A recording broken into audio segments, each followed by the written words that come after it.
จะไม่เสียใจกับสิ่งที่เราได้ทำฟ้าและดินไม่เห็นไม่เป็นไรไม่ได้หวังให้ใครจดจำแม้อยากเย็นแค่ไหนไม่เคยบ่นสักค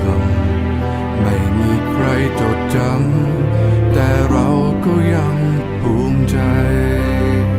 จะปิดทองหลังองค์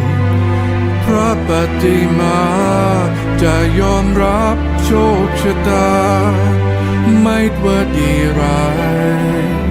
ไม่มีใครอยู่คำฟ้าถึงเวลาก็ต้องไปเหลือไว้แต่คุณงามความดีขอเธอทูลศักดิ์ศรียิ่งสิ่งใด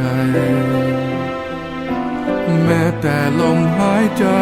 ก็ยอมพลีโลกยังไม่สิ้นหวังถ้ายังมั่นในความดีศรัทธาไม่เคย